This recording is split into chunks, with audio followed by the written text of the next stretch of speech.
만약에 60이 됐는데 인생을 돌아보지 않는다, 이런 분들은 나머지 100살까지 허무하게 살고 무의미하게 살고 고통스럽게 살 거예요. 방향도 모른 채 깜깜한 어두움 속에서 삶의 기쁨, 의미도 모른 채 살아갈 수가 있죠. 제 얼굴이 막 반짝반짝 테이프가 붙여져 있습니다.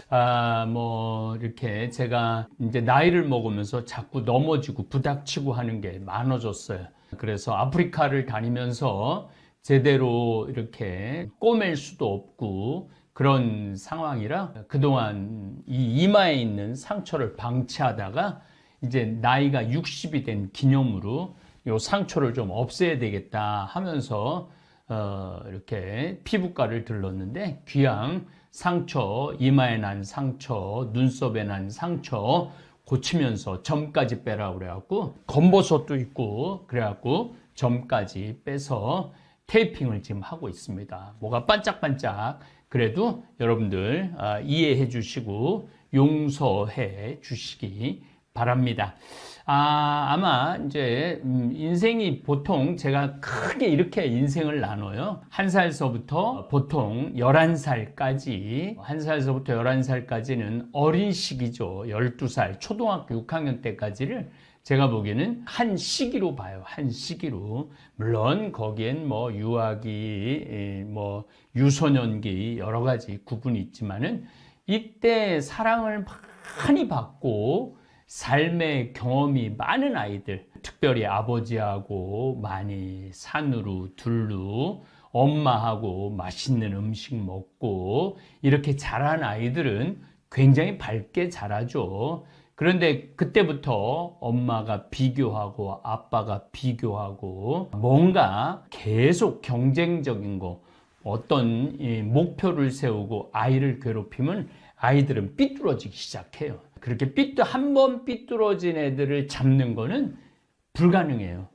제가 보기엔 그래요. 그래서 육신이 아픈 거는 고치면 돼요. 육신이 아픈 건. 근데 이놈의 머리가 한번 미치면은 고치는 게 쉽지가 않아요. 초등학교 때 대개 아이들이 언제 미치느냐면은 초등학교 6학년 때까지는 참고 살아요. 엄마가 시키는 대로 강제로 아빠가 무서우니까. 그런데 중학교 1학년이 지나고 2학년이 되기 시작하면은 얘 머리가 미치기 시작하면은 눈에 뵈는 게 없죠. 그래서 이제 초등학교 6학년 때까지 한 시기. 그 다음에 중학교 1학년 때부터 대학교 4학년 때까지를 크게 두 번째 시기로 봅니다. 이때 아이들이 사춘기를 맞이하고 자신의 실력을 갈고 닦을 때죠. 사춘기. 저는 이 사춘기에 대한 이야기를 많은 사람들이 부정적으로 생각하는데 저는 인생의 황금기가 바로 이 사춘기라고 생각해요. 이 사춘기라는 이 한자를 보면 생각사의 봄춘이에요. 생각이 막 피어나는 시기를 사춘기라고 그래요. 이때 고민하고 고뇌하고 토론하고 공부하고 이러는 시기가 사춘기예요. 그런데 대한민국 교육제도 안에서는 너 고민하지 말어. 생각하지 말어. 국어, 영어, 수학 공부해. 그래갖고 이 시기에 가장 소중한 이 사춘기, 생각이 봄이 피어나는 생각이 피어나는 이 시기에 생각을 하지 말라고 그래요. 그래서 고등학교 졸업한 아이들하고 이렇게 대화를 하다 보면은 얘가 등치는 산만한데 이 생각이 없는 애들이 너무너무 많더라고요. 이게 잘못된 시기죠. 그리고 이제 뭐 인간은 3살서부터 5살 때까지 뇌가 막 피어난다 그래. 뇌 성장이 가장 활발할 때가 3살서부터 5살 때라고 그래요. 엄마 이건 뭐야? 엄마 저건 뭐야? 이건 왜 이래? 저건 왜 이래? 그리고 말을 해가 애가 말이 트인다고 그러잖아요. 그게 3살서부터, 빠른 아이들은 2살서부터도 되지만 어쨌든 그 육아, 그 발달 성장 과정에 관련된 책을 읽어보면은 3살서부터 5살 때까지 이때 트이지 않으면은 평생 트이지 않는 경우가 많다라고 그래요. 뇌가 가장 많이 발달하고 뇌가 가장 많이 영양분을 빨아들일 때, 이건 뭐 지금 요즘 반성, 용서, 보속이라는 주제로 강의를 하는데 맞지 않는 얘기지만은 그래도 이건 꼭 여러분들이 알으셔야 돼요. 그리고 이제 저는 이제 중학교 2학년 때 사제가 될 거냐 말 거냐 고민을 했어요. 왜 고민을 했느냐면은 내가 예수님의 십자가의 사랑, 그 거룩하고 아름다운 예수님의 삶을 따라서 살아야 되겠다. 그러기 위해서 그 거룩한 삶을 살기 위해서 내가 적합한 사람인가, 내가 합당한 사람인가 고뇌했죠. 또 세속적인 출세, 또 아주 중요한 어떤 결혼을 포기해야 되고 이런 것에 대한 고민을 많이 했죠. 또 뭐 우리 어머니 아버지를 제가 특별히 많이 사랑을 해서 부모님, 옛날에 저 40년 전에는 신학교를 가는 건 집안하고 인연을 끊는 거예요. 물론 지금도 스님들이 산에 들어가시고 당신의 구도의 길을 갈 때 집안과 인연을 끊듯이 우리 가톨릭 사제들도, 우리 수녀님들도, 수도자들도 부모와 세속과 인연을 끊는 거죠. 그러한 것들에 대한 갈등이 많았어요. 그런데 그게 갈등이라기보다는 고뇌죠. 인생을 한 번쯤 점검해보는 좋은 시기였던 것 같아요. 그래서 중학교 2학년에 15살의 어린아이였지만 굉장히 철학적인 생각, 신앙적인 생각을 많이 했어요. 그 좀 교만한 얘기지만은 그 아이들, 저는 뭐 또 중학교 2학년, 3학년, 고등학교 1학년, 3년을 거의 학교 생활을 못했죠. 근데 아이들 이렇게 사는 모습을 보면은 아이들이 굉장히 어려 보이더라고요. 친구지만, 동년배지만은 저는 인생을 생각하고 사제라는 그 외길을 생각하고 막 이러는데 애들이 엄마가 통닭을 안 사줬어, 햄버거를 안 사줬어, 그리고 막 오락실에서 막 게임하고 이런 아이들을 볼 때 조금, 그러니까 건늙었다고 표현할 수 있죠. 그리고 아주 중요한 시기, 대학 시기. 더욱이 대한민국에서는 대학을 다니면서 그 다음에 군대를 갔다 오죠. 물론 뭐 다 대학에 가는 건 아니지만은 요 시기, 요 청년 시기도 저는 굉장히 중요하다고 생각을 해요. 중학교, 고등학교, 대학교 시기에는 어떻게 보면 인생을 살아가는 데 있어서 엄청난 에너지를 축적하는 시기예요. 실력을 축적하는 시기예요. 더욱이 이제 저 같은 우리 신부들 가는 길은 좀 남다르죠. 우리 신학교 들어가면은 일단은 특별한 게 기숙사 생활을 해요. 기숙사 생활을 하고 어떤 그 젊은 나이에, 어린 나이에 6시에 기상하고 7시에 기도하고 미사하고 8시에 식사하고 9시부터 12시 반까지 수업하고, 수업이 없는 시간에는 성당에서 기도하거나 도서관에서 공부를 하거나 하죠. 그리고 12시 반부터 2시까지 식사하고 쉬고, 또 방에서 쉴 수가 없어요. 우리 때는 운동장에 가 있든지 도서관에 가 있든지, 그래서 방에서 쉬지 못했어요.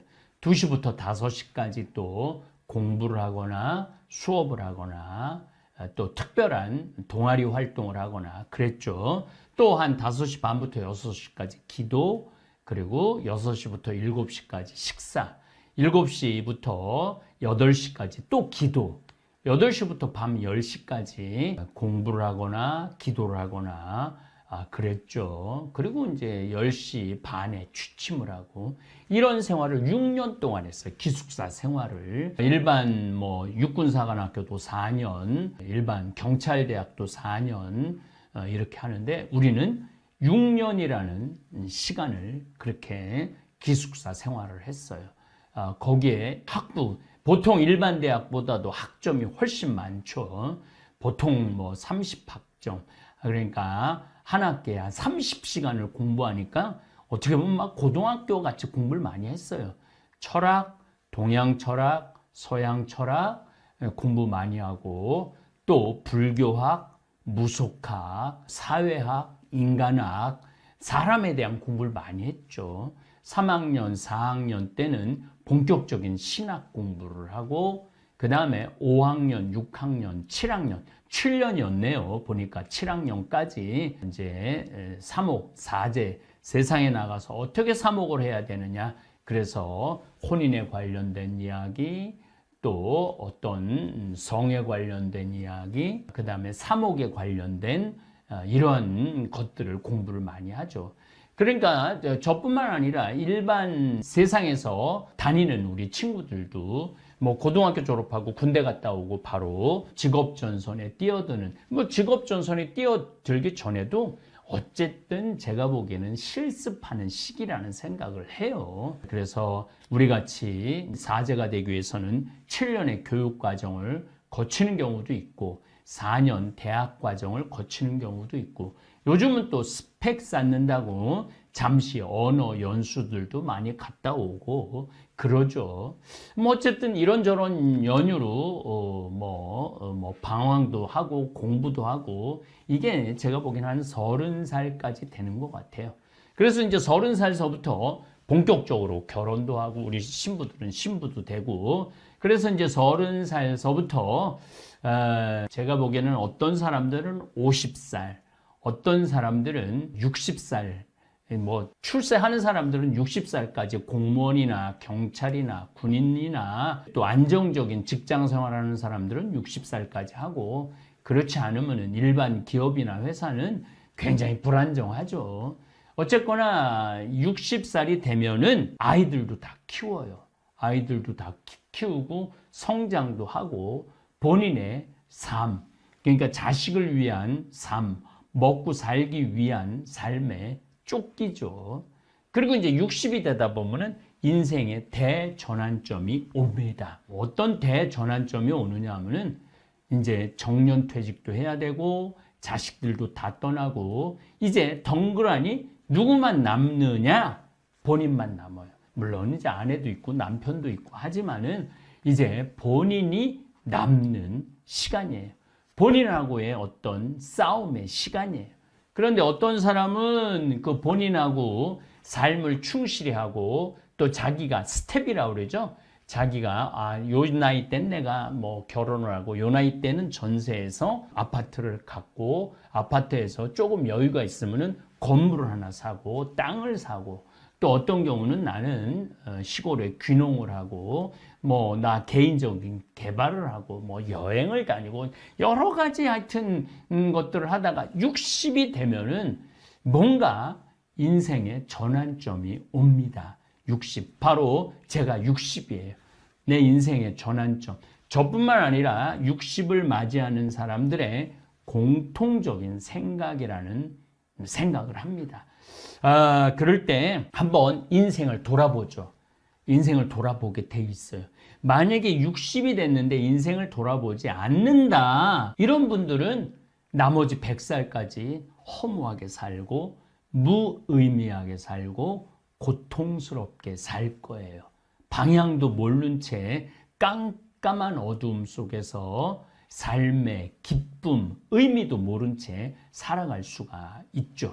그래서 60이 돼갖고 인생을 돌아보는 성찰을, 이걸 제가 성찰이라는 단어를 쓰는데 성찰을 할 필요가 있어요. 요즘 제가 반성, 용서, 보속 이런 주제로 토요 특강을 이어나가고 있죠. 우리 인생을 한번 돌아보자 이거죠. 우리가 정말 인생을 제대로 살고 있는가, 살았는가, 앞으로 또 어떻게 살 건가, 이런 것들을 돌아보는 시점이 제가 보기엔 60이 아닌가, 이런 생각을 합니다. 그래서 뭐 그런 얘기가 참 많죠. 인생은 60부터다. 이런 얘기 참 많이 하죠. 또 제 강의를 듣는 분들의 80%는 55세에서부터 100세까지예요. 그러니까 80%의 내 구독자들과의 공감을 많이 할 수 있을 것 같고, 또 나머지 20%도 15살에서부터 55세까지 20세인데 아마 제 강의가 나름대로 공감할 수 있을 거라는 생각을 합니다. 자, 성찰에 대한 얘기를 좀 할게요. 그럼 60쯤 되면은 인생을 돌아보게 되죠. 내가 태어났을 때 어디서 태어났느냐? 저는 경상도 함양이라는 아주 산골에서 태어났어요.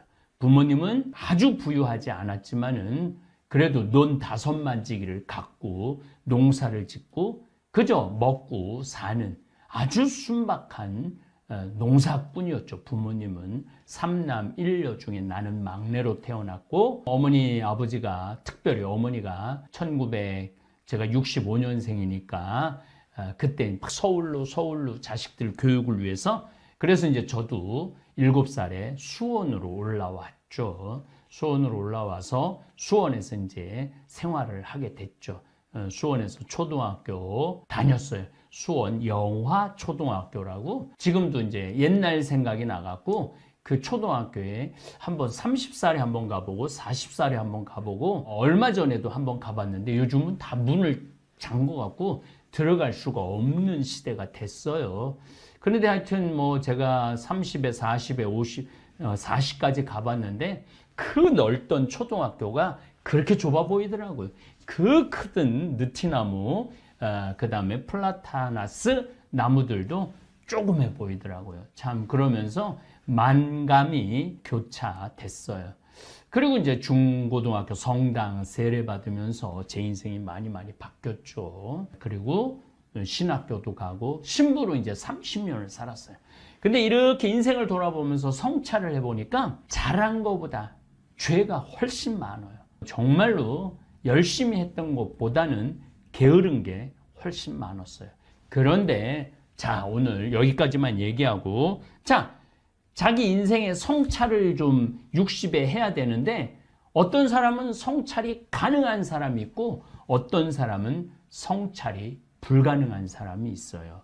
그럼 성찰이 가능한 사람은 어떤 사람이냐? 일단 신앙생활 하는 사람들이 성찰이 가능합니다. 우리 가톨릭 그리스도인들, 물론 개신교도 포함되는 그리스도인들은 계속 성찰을 하게 되죠. 반성을 하게 되죠. 또 우리 불교는 자기 완성, 해탈, 이게 굉장한 주제예요. 불교는. 그래서 어찌 보면은 자기가 해탈하면 자기가 부처님이 될 수 있는 거예요. 그래서 어떤 자기 수련이 어찌 보면은 우리 그리스도인들보다도 훨씬 더 아주 어떻게 보면은 치열하다고 볼 수 있죠. 자기 완성, 자기 해탈, 자아 실현 이런 것들이 그래서 이제 불교를 오래 제대로 그 과정을 밟는 분들은 성찰할 수 있는 그러한 바탕이 잘 돼 있죠. 또 한편으로 뭐 나는 뭐 성당도 안 다니고 절에도 안 다닌다. 신앙생활 특별히 안 했다. 그러나 나는 소크라테스, 아리스토텔레스, 플라톤 또 우리 동양 철학의 다산 선생님 이야기라든지 이황, 이이 또 현대 철학이라든지 이런 거에 관심이 많았고 그런 책들을 읽으면서 인생이라는 게 어떻게 사는 게 후회하지 않는 인생을 사는 거구나 라는 어떤 바탕이 있는 사람들이 있어요. 어떤 바탕이. 그런 바탕이 있는 사람들은 60에 자기 인생을 성찰하는 데 있어서 스펙트럼이라고 그러죠. 이렇게 볼 수 있는 각도가, 시야가 많이 넓죠.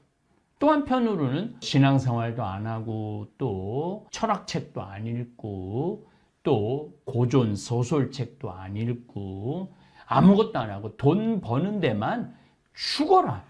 그냥 출세하는데 돈 버는 데만 죽어라. 뛰어온 사람들이 60이 되면은 더 이상 돈 벌 기회도 출세할 기회도 놓치는 경우가 많아요.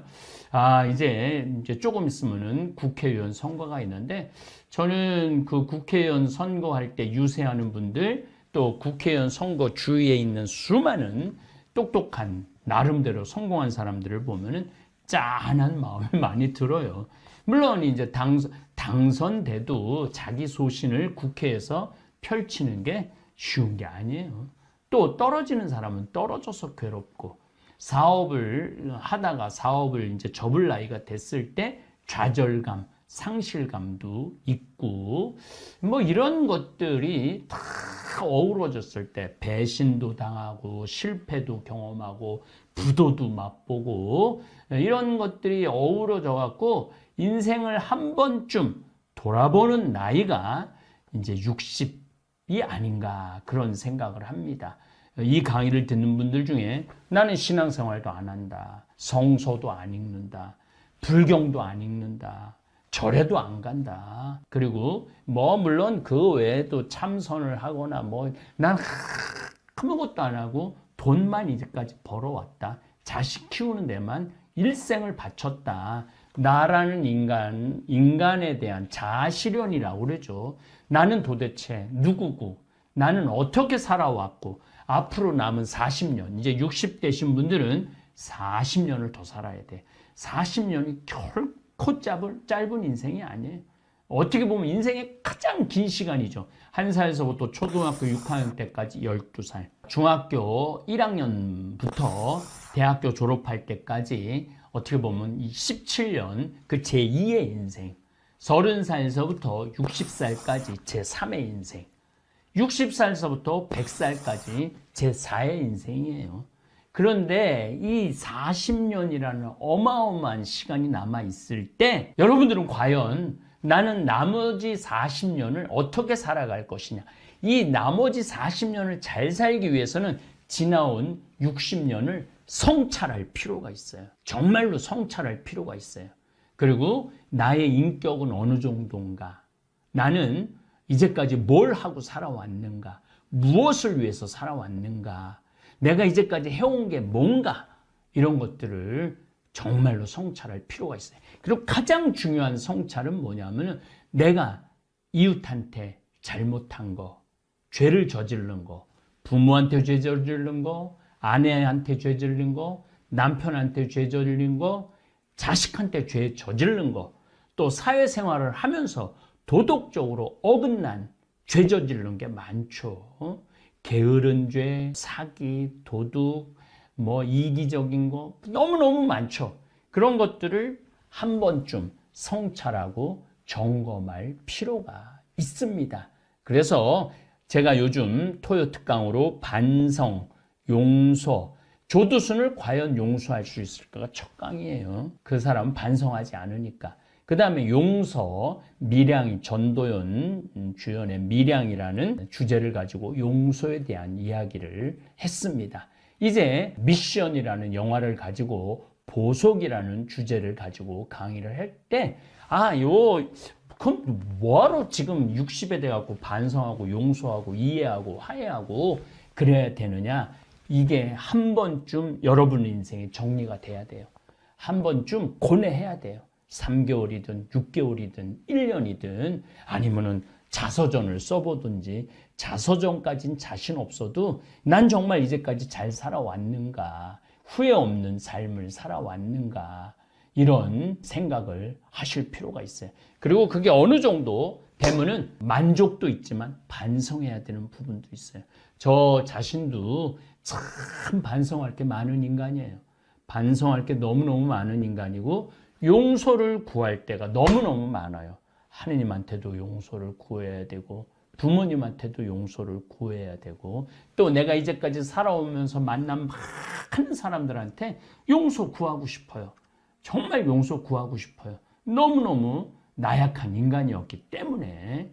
그리고 이제 용서를 구하고 난 다음에 정말 용서가 어느 정도 됐다면 저는 보석의 삶을 살고 싶어요. 그동안 내가 잘못한 일들, 부족한 일들을 기워 갚는 시간, 그 60서부터 그런 내 잘못을 기워 갚고 보석하는 삶을 살고 싶어요. 여러분들도 그런 시간, 물론 단순히 보석만 남아있으면 우리 인생이 너무 비참하죠. 하루하루를 살면서 만족하고 즐거움을 살아갈 수 있는 그런 삶이 됐으면 좋겠어요. 저는 33살에 담배를 끊었어요. 15살에 담배를 피기 시작했어요. 15살에 담배를 피기 시작해갖고 33살에 담배를 끊었어요. 술은 15살에 술을 먹기 시작했어요. 그런데 59까지 술을 먹었어요. 그야말로 중학교 때 술 많이 먹었어요. 고등학교 때도 술을 먹고 신학교 때 말할 것도 없고 술 때문에 잘못하고 술 때문에 실수한 거 너무너무 많았어요. 그런데 지금 지난 2월 11일 날 루르드 성모님 발현, 또 이번에 유럽 성지순례 성모님 성지 발현 성지를 하면서 현재까지는 지금 술을 끊었어요. 이제 2달이 이제 가까이 갑니다. 제 인생에 2달을 술을 끊은 적은 없어요. 심지어 위암 수술하고도 일주일 지나고부터 술을 먹었어요. 그러니까 저한테 지금 이 60에 제가 결심한 이 금주 30년 전에 금연을 했고 이제 금주라는 것을 제 인생의 가장 어려운 숙제를 지금 수행 중에 있습니다.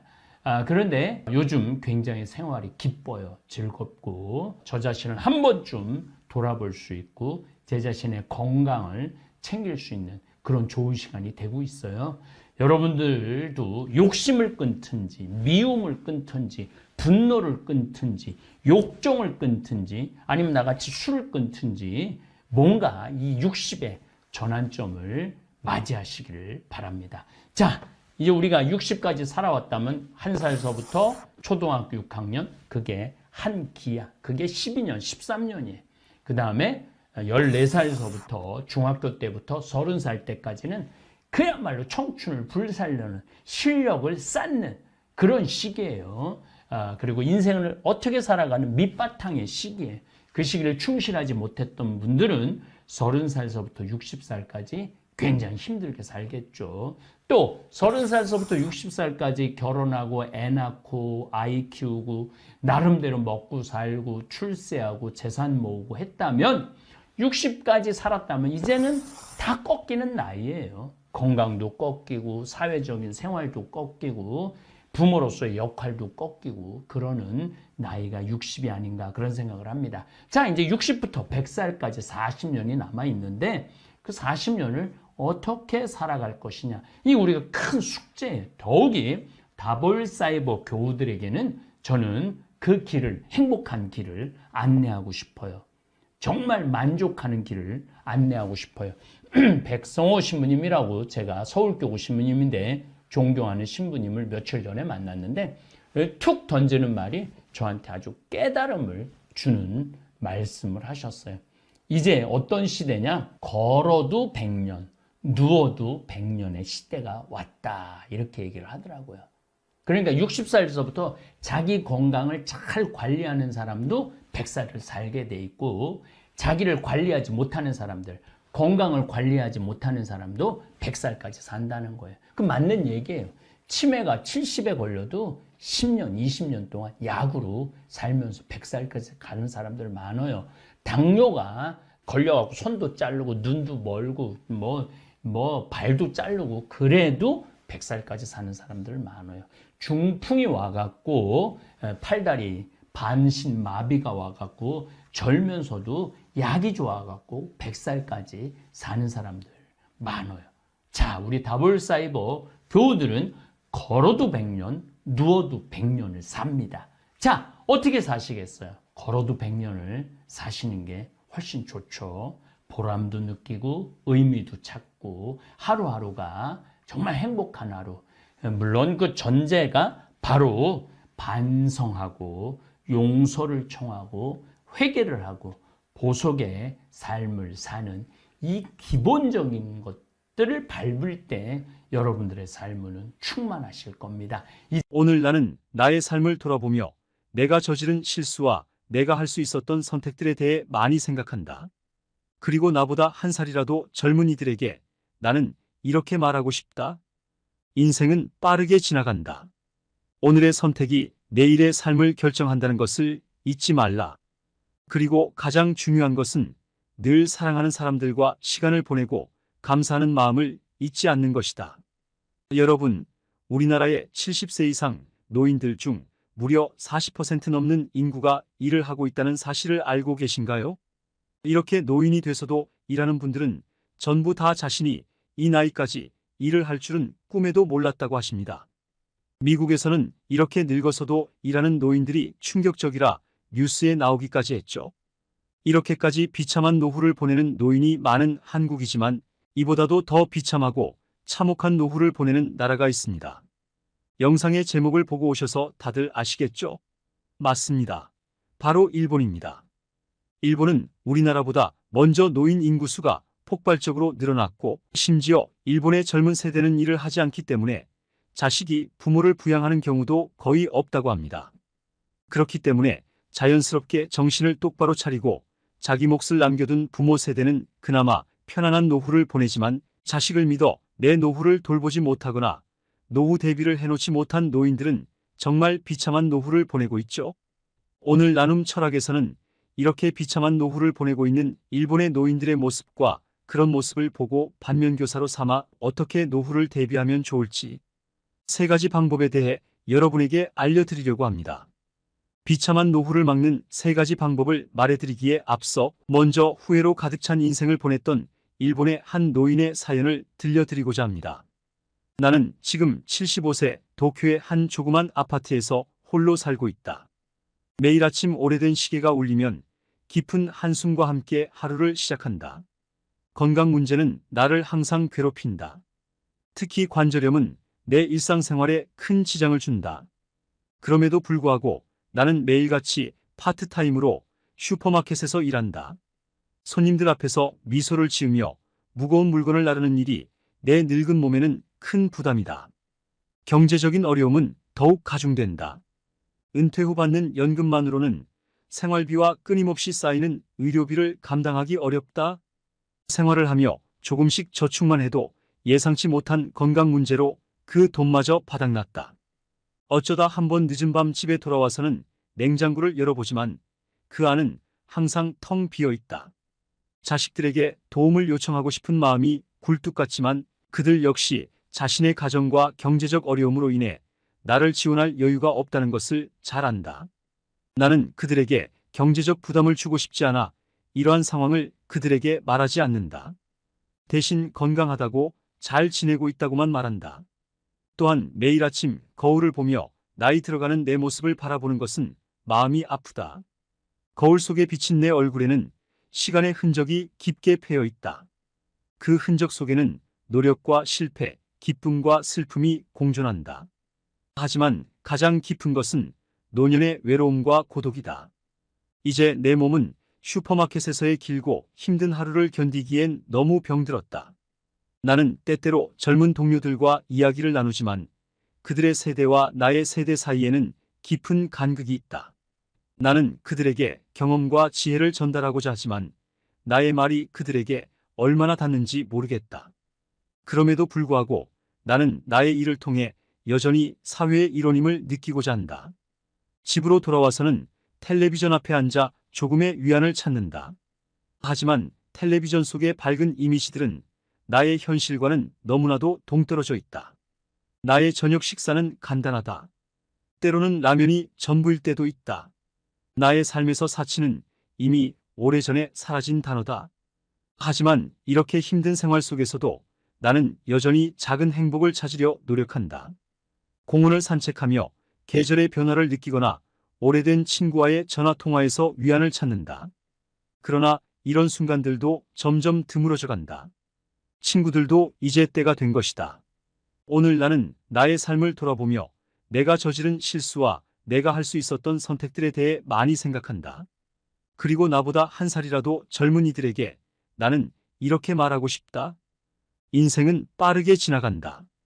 오늘의 선택이 내일의 삶을 결정한다는 것을 잊지 말라.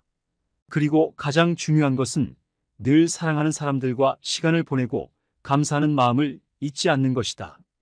이 글을 나의 유서처럼 남기며 나는 내 삶의 마지막 장을 편안히 마무리하길 바란다. 나의 이야기가 누군가에게 작은 깨달음을 줄 수 있다면 나는 그것으로 충분히 만족한다. 내가 걸어온 길이 후회로 가득 차 있더라도 경험이 다른 이들에게는 빛이 되길 바란다. 내가 떠난 후에도 나의 이야기가 삶의 소중함을 일깨우는 메시지로 남기를 소망한다. 여러분, 어떻게 들으셨나요? 나중에 우리의 삶을 되돌아보면 노년의 나날들이 비참하다고 느껴지는 순간들이 적지 않을 수 있습니다. 하지만 이러한 경험을 통해 비참하지 않은 노후를 보내기 위한 중요한 교훈을 얻어야 합니다. 이제 일본 노인의 글을 통해 얻은 교훈을 생각하며 여러분에게 비참한 노후를 피하는 3가지 방법을 알려드리겠습니다. 비참한 노후를 피하는 첫 번째 방법은 자식들을 경제적 독립시키는 것입니다. 혹시 자식들이 바쁜 일상 속에서 부모님과의 관계를 등한시하거나 그로 인해 상처를 받으신 적이 있으신가요? 그렇다면 자신의 노후는 챙기지 못하고 자식들을 위해 희생만 하는 부모님일 가능성이 높습니다. 부모님들이 종종 자녀 교육비, 결혼 자금, 사업 지원까지 많은 희생을 하며 손주까지 대신 돌보는 모습을 많이 볼 수 있습니다. 이 과정에서 자신의 노후 준비는 소홀히 하게 되죠. 그러나 나이가 들면서 외로움과 허탈함을 느끼고 자녀들로부터 소홀히 대우받는 부모님들이 계십니다. 부모 자식 간의 일이라는 말이 있지만 안타깝게도 늙은 부모님을 외면하는 사례는 자주 들리곤 합니다. 통계에 따르면 성인 남녀 중 상당수가 부모와 돈 문제로 갈등을 겪고 있으며 자녀 독립이 어려워지는 주된 이유로 만원, 비혼을 포함한 사회적 변화와 경제적 여건이 언급됩니다. 부모 세대의 자식에 대한 희생과 무분별한 지원이 리스크로 작용할 뿐만 아니라 자녀들의 경제적 의존은 노후 계획을 무너뜨리기도 합니다. 요즘 세대를 산업화 세대라고 하는데 요즘 세대는 부모보다 가난한 첫 세대라는 말이 있습니다. 많은 교육비를 자식을 위해 쓰지만 자식이 결혼을 하면 집을 팔고 대출까지 받아 집을 마련해 주는 것을 당연하게 생각합니다. 그뿐만 아니라 결혼 후에도 생활비, 사업 자금, 손주 교육비 등의 명목으로 손을 벌리는 자녀들도 있습니다. 이렇게 되면 여유 있게 노후 계획을 세워놨어도 무용지물이 됩니다. 안 주면 안 주는 대로 시달리고 주면 주는 대로 싸움이 나고 부모의 좋은 마음과 행동들이 부모 자식 관계를 악화시키는 경우도 많이 있습니다. 하지만 전문가들은 노후 자산을 너무 쉽게 내어주다가 자칫 부모와 자식 세대가 함께 무너질 수 있다고 이야기합니다. 비참한 노후를 피하는 두 번째 방법은 큰 돈을 현금 흐름으로 바꿔 재산을 보호하는 것입니다. 이를 통해 살아가는 동안 지속적인 수익을 확보할 수 있습니다. 주변에 목돈을 가진 부모와 연금을 받는 부모가 있습니다. 목돈을 가진 부모의 자식들은 시간이 갈수록 부모가 빨리 돌아가시기를 바라는 경우들이 있습니다. 반면에 연금을 받는 부모의 자식은 부모가 오래오래 사시기를 바랍니다. 연금은 살아계시는 동안 계속 받을 수 있으니 오래 살수록 좋다고 생각해서 그렇다고 합니다. 참 씁쓸한 이야기죠. 목돈으로 가지고 있을 게 아니라 안전한 투자를 통해 월세처럼 꼬박꼬박 들어오게 현금 흐름을 만드는 것도 방법입니다. 비참한 노후를 피하는 세 번째 방법은 자녀에게 경제적 지원 계획 및 노후 계획을 명확히 전달하는 것입니다. 경제적 지원에 대해 한정되어 있다면 자녀들도 그 이후부터는 독립심을 가지고 준비하고자 계획할 것입니다. 20살 전까지만 부모님께 지원을 받고 20살 이후부터는 스스로 해결하는 자녀들도 있습니다. 20살 때부터 스스로 벌어서 쓰는 자녀들은 확실히 독립심이 있고 생활력이 강합니다. 때로는 그런 자녀가 안쓰러워 보일 때도 있겠지만 그 또한 앞으로의 자녀 인생의 밑거름이 될 수 있으니 엄청난 일이 생기지 않는 이상 스스로 할 수 있도록 지켜보는 것도 방법일 수 있습니다. 현재 50-60 세대는 자녀 교육에도 쏟아붓는 부모님 봉도 짊어진 세대입니다. 80세를 넘어서면 건강이 급격하게 악화되고 치매 등으로 인하여 보살핌이 필요한 경우가 많습니다. 사회적으로 은퇴의 시기도 다가오는데 노후 준비도 안 되어 있고 부모님 간병 부담을 질 수 있습니다. 부모 간병의 고통은 겪어보지 않으면 알 수 없습니다. 길게는 10년 이상도 이어질 수 있고 가족 전체가 무너질 수도 있습니다. 간병으로 인해 자식이 찍힐 때 결혼 등 자신의 삶을 포기해서는 안 됩니다. 이때 노후 자금을 활용해 방문 요양, 요양병원, 간병인 등을 동원하여 사회적 지원을 모두 활용해야 합니다. 50-60 세대는 형제가 많았기에 간병을 돌아가며 할 수가 있었지만 그 세대가 나이가 들어 간병이 필요해진다면 어떻게 될까요? 자식들에게 부모의 간병은 버거울 것입니다. 결국 50-60 세대는 자녀에게 간병을 기대할 수 없습니다. 그러니 자녀를 위해 교육비, 결혼자금, 사업, 자금 등으로 올인하는 대신 훗날에 자녀들에게 부담을 주지 않기 위해 스스로 간병을 준비한다는 생각으로 노후 자금을 계획해야 합니다. 부모의 대부분은 일단 자식에게 모든 것을 쏟아붓습니다. 자식이 하고 싶어 하는 건 모든 걸 다 해주고 싶어 하고 자녀 교육에 열을 올립니다. 하지만 그것이 진정 자식을 위한 것인지 나의 욕심인지를 생각해 보셔야 합니다. 자식이 노후에 자신을 돌봐줄 거라는 기대를 하는 건 아니지만 일단 그렇게 쏟아부어야 마음이 편하기 때문입니다. 그렇게 자녀를 좋은 대학에 보내고 졸업을 하고 취업을 합니다. 이제 다 키웠다고 생각하겠지만 자녀가 결혼을 합니다. 내 자식 집 한 채는 마련해줘야지라는 생각에 전세값, 집값을 위해 부모가 노후 자금을 탕진하게 됩니다. 혹시 당신의 모습은 아니신가요? 하지만 이것은 초라하고 비참한 노후로 가는 지름길입니다. 나중에 은퇴하고 노후 자금을 준비해야지 하면 늦습니다. 그러다 결국 가진 거라고는 집 한 채와 조금 나오는 국민연금밖에 없는 신세가 됩니다. 그러니 노후 자금을 잘 계획하고 지켜야 합니다. 그렇다고 노후 자금을 악착같이 모을 필요는 없습니다. 잘 모으는 것도 중요하지만 모으는 것에만 열중하다가 자신의 행복을 찾지 못할 수 있습니다. 어떻게 잘 쓰느냐도 중요합니다. 관심 있고 좋아하는 분야를 찾아 새로운 것을 배워보세요. 새로운 것을 배우는 것에 아끼지 마세요. 나이가 많다고 몸이 아프다고 누워만 계실 건가요? 항상 새로운 것에 도전하고 배우는 사람은 없던 에너지도 생기게 하고 뇌 활동이 활발해져 노화 속도를 늦출 수 있습니다. 못하는 건 없습니다. 시간이 조금 더 걸릴 뿐입니다. 꾸준하게 한다면 새로운 것도 잘하게 될 수 있습니다. 신용카드보단 체크카드나 현금 사용을 생활로 하세요. 체크카드는 통장에서 바로 돈이 나가는 것을 확인할 수 있어 불필요한 소비를 줄일 수 있습니다. 당장에 필요할 것 같은 것도 현금이 없어서 못 샀을 경우 충동 구매를 피할 수 있습니다. 나이와 상관없이 사회생활을 지속하여 작은 일이라도 상관없습니다. 세상을 둘러보면 할 수 있는 일이 많이 있습니다. 스스로 나이에 제약을 두지 마세요. 사회생활을 계속하면 건강과 활력 유지에 좋습니다. 얼마 안 되는 연금으로 외롭고 초라하게 지내지 않기 위해 무슨 일이든 좋으니 사회생활을 지속하는 게 좋습니다. 사는 동안 나를 위해 다 쓰고 간다 생각하세요. 자식들을 위해 남겨놓는 것이 아니라 나의 행복과 건강을 위해 다 쓰고 간다는 마음가짐을 가지세요. 손자의 학비나 용돈, 가족 외식, 여행 등에 부담 없이 인심도 쓰고 자식들의 감사 인사로 인해 보람됨을 느낄 수 있습니다. 자식을 낳아서 잘 키운 것만으로도 부모 역할은 충분합니다.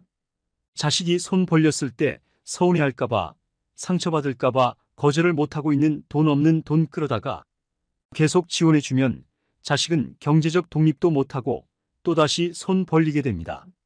자식에게 헌신하고 희생하는 것이 부모의 도리라고 생각하신다면 지금부터라도 자식들을 위해서 그 생각들을 바꿔야 합니다. 어릴 때부터 부모에게 받는 것이 익숙한 자녀들은 어느 순간 고마움보단 당연하게 생각하게 됩니다. 힘들 때 당연히 부모에게 손 벌리는 자녀로 키우는 것이 옳은 일은 아닙니다. 오히려 계속 지원을 해주다가 더 이상 줄 게 없어 지원을 못하게 되면 부모, 자식 간의 관계가 안 좋아지는 경우들도 많습니다. 그래서 자녀가 독립심을 가질 수 있도록 가르치는 것도 부모의 참된 모습입니다. 그리고 검소하게 현명한 소비를 할 수 있도록 직접 보여주는 것도 중요합니다.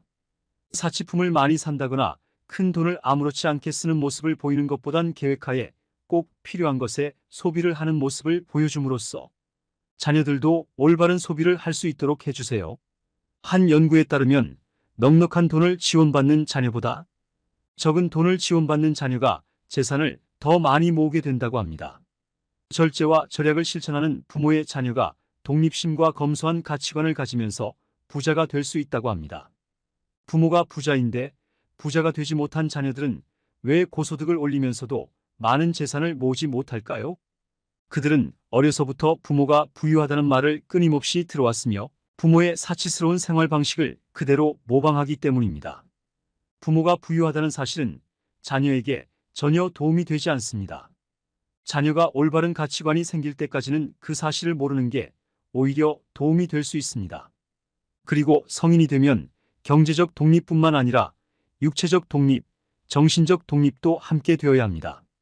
경제적으로 의존하지 않는다고 해서 부모님 집에서 계속 얹혀 살거나 정신적으로 믿는 구석이 있다면 그 또한 진정한 독립이 아닙니다.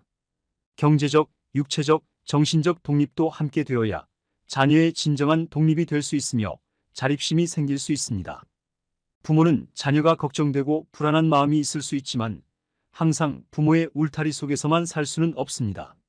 생각보다 세상은 팍팍합니다. 그런 세상 속에서 자녀가 스스로 살아가려면 독립해서 잘 살아갈 수 있도록 해야 합니다. 자녀가 스스로 진정한 독립을 한다면 부모로서 더 이상 바랄 것도 고마울 것도 없습니다. 이제 세상은 변했고 그런 자녀들에게 효도까지 기대할 수는 없습니다. 그러니까 부모도 자식으로부터 육체적, 정신적, 경제적으로 완전히 독립해야 합니다. 부모로부터 완전한 독립을 해야 자녀가 진정으로 성장하듯 자녀로부터 완전한 독립을 해야 부모도 진정으로 행복해질 수 있습니다. 혼자가 되어서도 행복하게 잘 살려면 좋아하는 취미 하나 정도는 가지는 것이 좋습니다. 자식만 바라보고 살기 아니라 내가 좋아하는 게 뭔지, 내가 잘하는 게 뭔지를 들여다볼 필요가 있습니다. 그러면 내가 노후에 어떻게 재미있게 시간을 보낼지 알게 됩니다. 현재 노후 준비는 잘하고 계신가요? 부족하다면 지금부터라도 자식들에게 헌신만 하지 말고 나를 위해 저축해 두세요. 노후 자금을 준비하는 것도 중요하지만 가장 중요한 것은 건강입니다. 나이가 들면 하루가 다르게 근육이 빠지니 근육이 빠지지 않게 꾸준히 근력 운동을 하세요. 내가 행복해야 자식들도 행복합니다. 행복한 100세 인생을 맞이하기 위해서 노후 자금과 건강이 필수입니다. 이것은 갑자기 생기는 것이 아니니 지금부터 천천히 준비해 나가셔야 합니다. 60대, 70대도 늦지 않았습니다. 100세 시대이니 지금부터 건강 챙기며 준비하면 됩니다. 긴 시간 여정을 같이 해주셔서 감사합니다.